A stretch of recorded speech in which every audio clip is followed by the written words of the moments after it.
Selamat datang di meja belajar Akira, tempat terbaik untuk mempersiapkan diri menghadapi tes CPNS. Kali ini, kita akan membahas soal tryout tes wawasan kebangsaan. Video ini dirancang khusus untuk membantu kamu membiasakan diri dengan pola soal dan suasana tes yang sebenarnya. Tanpa musik, kita akan fokus sepenuhnya pada soal-soal dan pembahasannya. Pastikan kamu simak baik-baik penjelasan setiap jawaban, agar kamu bisa lebih memahami konsep dan logika di baliknya. Yuk, langsung kita mulai.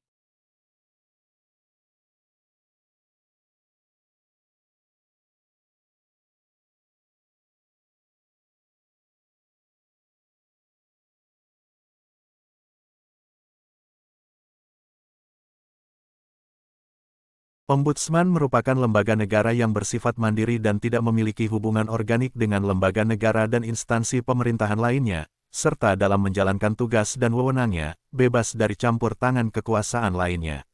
Ombudsman berfungsi mengawasi penyelenggaraan pelayanan publik yang diselenggarakan oleh penyelenggara negara dan pemerintahan, baik di pusat maupun di daerah, termasuk yang diselenggarakan oleh badan usaha milik negara, badan usaha milik daerah, dan badan hukum milik negara serta badan swasta atau perseorangan yang diberi tugas menyelenggarakan pelayanan publik tertentu. Ombudsman digagas sejak zaman Presiden Gus Dur, dengan terbitnya Kepres kemudian dituangkan ke dalam Undang-Undang Nomor 37 Tahun 2008. Beberapa pendapat menyatakan bahwa ombudsman kurang berarti, dikarenakan ombudsman hanya memediasi dan menindaklanjuti sebuah perkara hanya dengan sebuah rekomendasi.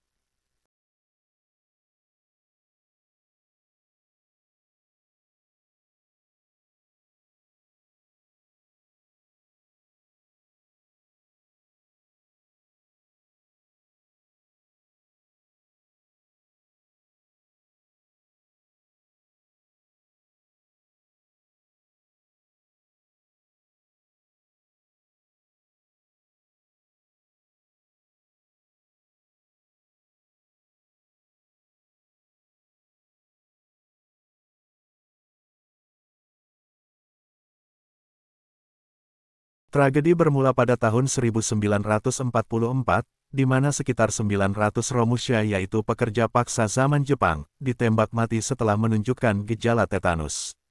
Beberapa hari sebelum kematian, mereka diberi vaksin TCD yaitu vaksin tifus, kolera dan disentri. Sebelum kejadian itu, staf lembaga Ekman memang telah diperintahkan oleh Jepang untuk menyuntikkan cairan yang oleh pihak militer dikatakan sebagai vaksin. Pihak lembaga Ekman sempat memberikan saran, bahwa sesuai prosedur pengujian vaksin atau serum baru, seharusnya dilakukan pengujian terhadap hewan terlebih dahulu sebelum dilakukan kepada manusia. Namun pada masa itu, perintah militer adalah hukum, sesuatu yang tak dapat dibantah karena nyawa yang akan menjadi taruhannya. Atas kegagalan eksperimen itu, polisi Jepang atau Kenpetai mempersalahkan Mohtar yang kala itu menjadi direktur lembaga Ekman serta stafnya atas tragedi tersebut. Jepang menuduh Mohtar dan stafnya sengaja mengganti vaksin dengan kuman tetanus supaya para Romusha mati. Tuduhan ini sangat keji, karena pengembangan vaksin ini sebenarnya dilakukan oleh tim Jepang yang hingga kini masih misterius. Namun, ditemukan adanya jejak eksperimen ilmiah oleh militer Jepang Unit 371 di Bandung. Di mana saat itu ditemukan fakta bahwa di Bandung ada lembaga Pasteur Institute yang melakukan riset vaksin TCD.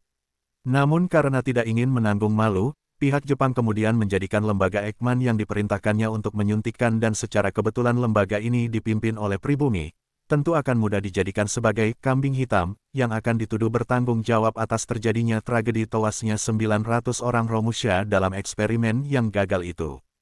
Pada tanggal 3 Juli tahun 1945, ia akhiri seluruh penderitaannya itu melalui sebuah tebasan pedang samurai Algojo Jepang tepat di lehernya dan disempurnakan dengan sebuah gilasan roda tank yang menindih jasadnya yang sudah tak bernyawa itu.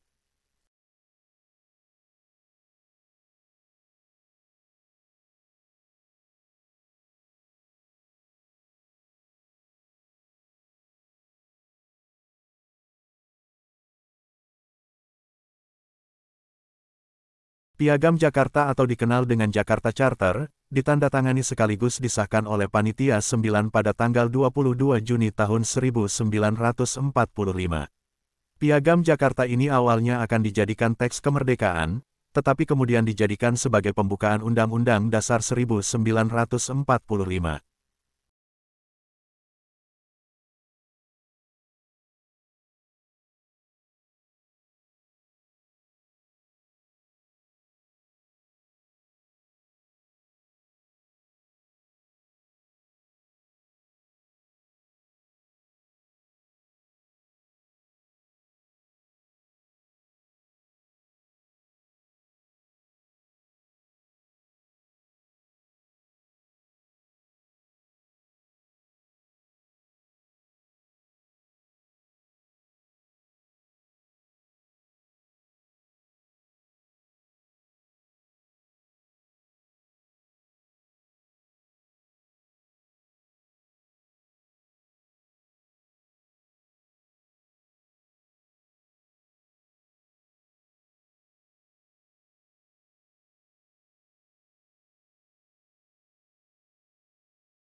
Negara sebagai organisasi kekuasaan, bahwa negara ialah alat masyarakat yang mempunyai kekuasaan mutlak untuk mengatur hubungan antar manusia dalam masyarakat tersebut.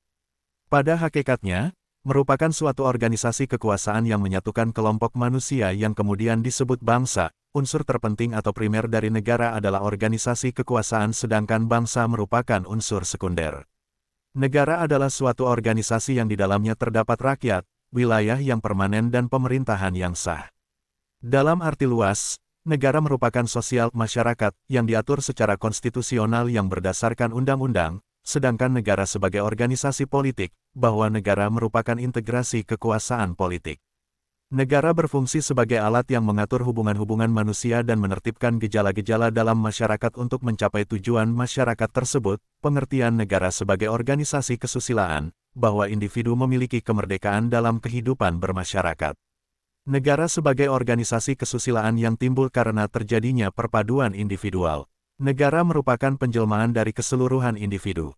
Oleh karena itu negara berkewajiban menjaga kemerdekaan dan menertibkan berbagai kepentingan individu sehingga kemerdekaan individu lainnya. Pengertian negara sebagai integrasi antara pemerintah dan rakyat, bahwa negara merupakan integrasi antara pemerintah dan rakyatnya yang disamakan artinya dengan paham integralistik. Menurut paham ini, individu dianggap sebagai bahan integral negara yang memiliki kedudukan dan fungsi untuk menjalankan negara. Indonesia tidak menganut paham integralistik secara murni. Akan tetapi paham ini ditafsirkan sebagai paham negara kesatuan yang didasarkan pada kekeluargaan dan gotong royong.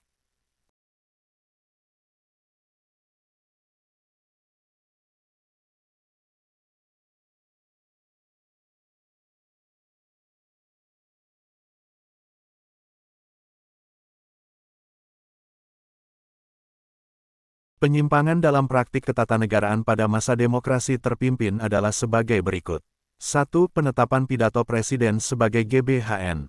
2. Pembentukan MPRS. 3. Pembubaran DPR dan pembentukan DPR GR oleh Presiden Soekarno. 4. Pembentukan DPAS.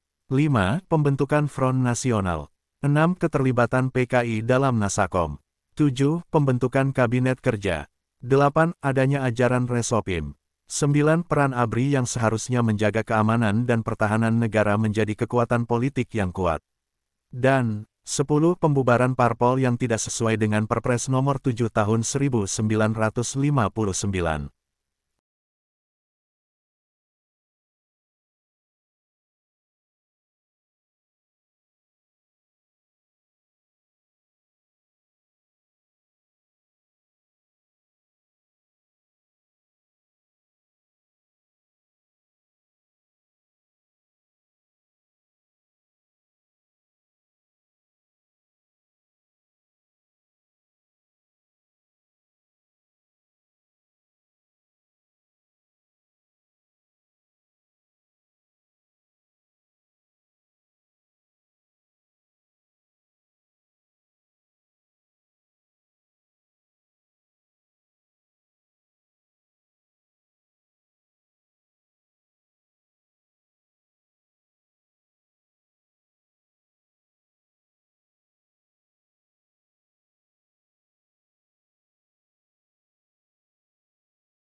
Rapat pertama Kongres Pemuda dilakukan di Gedung Katolieke Jongenlingenbon atau dikenal dengan KJB, Waterloo Plain yang sekarang menjadi lapangan banteng, pada hari Sabtu, tanggal 27 Oktober tahun 1928.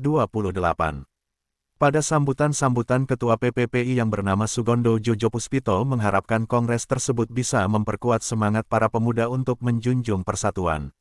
Dan acara sambutan tersebut dilanjut dengan uraian dari Muhammad Yamin yang menjelaskan tentang arti dan hubungan persatuan dengan para pemuda. Dalam pembahasannya ada 5 faktor yang berpengaruh dalam memperkuat persatuan Indonesia. 5 faktor tersebut yaitu, sejarah, bahasa, hukum adat, pendidikan dan kemauan. Kelima faktor tersebut merupakan faktor yang harus ada, jika ingin memperkuat persatuan Indonesia. Sampai rapat selesai, kemudian rapat dilanjutkan kembali pada tanggal 28 Oktober tahun 1928. Setelah rapat pertama selesai, kemudian dilanjutkan dengan rapat kedua Kongres Pemuda. Rapat kedua dilakukan di Gedung Ot Java Bioskop pada tanggal 28 Oktober tahun 1928. Pada rapat kedua, pembahasan yang dibahas adalah masalah pendidikan. Pada kongres ini, ada 2 pembicara yang memiliki pendapat. Pembicara tersebut bernama Purnomo Waelan dan Sarmidi Mamoen Sarkoro. Isi pendapat dari kedua pembicara tersebut yaitu anak-anak harus mendapatkan pendidikan kebangsaan, keseimbangan antara pendidikan di rumah dan pendidikan di sekolah, dan anak harus dididik secara demokratis. Setelah selesai rapat, kemudian dilanjutkan untuk ketiga kalinya dan juga sebagai rapat penutup. Rapat penutup tersebut dilakukan di Gedung Indonesia Club Huis atau Klub Gebo, Rumah Perkumpulan Indonesia, yang beralamat di Kramat Raya nomor 106. Gedung ini merupakan bekas rumah Si Kong Liong yang pernah disewa dan dijadikan asrama oleh pelajar sekolah Dr. Pribumi Stovia.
Penggelapan pajak perusahaan tidak termasuk ke dalam tindak pidana korupsi yang terdapat pada Undang-Undang Pemberantasan Tindak Pidana Korupsi.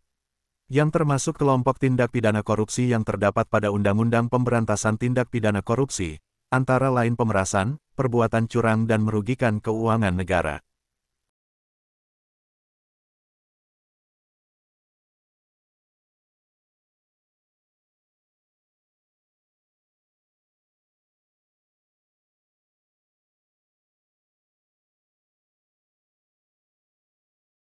Dalam KTT Gerakan Non-Blok atau Non-Aligned Movement pertama di Beograd, Yugoslavia pada tahun 1961, dihasilkan deklarasi yang berisikan tujuan pokok dari prinsip Gerakan Non-Blok, yang pada hakikatnya merupakan wujud dari prinsip-prinsip dasar Sila Bandung.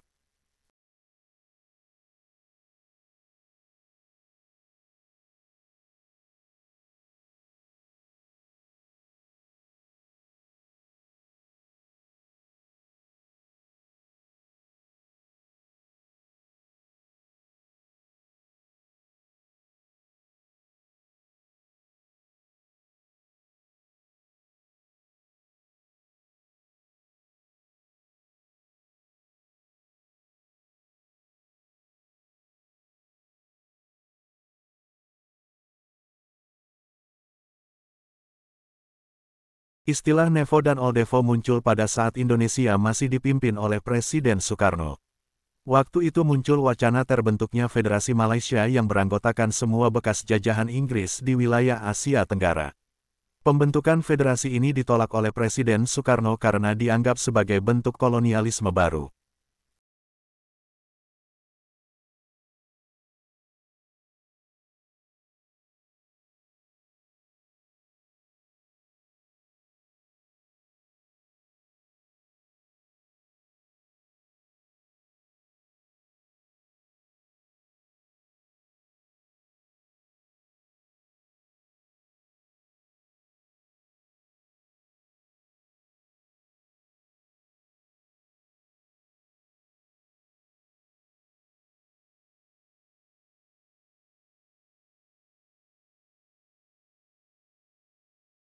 Indonesia adalah salah satu negara dengan luas wilayah terbesar di dunia, yakni dengan luas wilayah mencapai 1.919.440 km persegi. Dengan wilayah negara yang sedemikian luasnya, negara kita tetap merupakan negara satu kesatuan, Republik Indonesia. Dalam menjalankan pemerintahan, Indonesia menerapkan sistem desentralisasi yang diimplementasikan dalam bentuk otonomi daerah.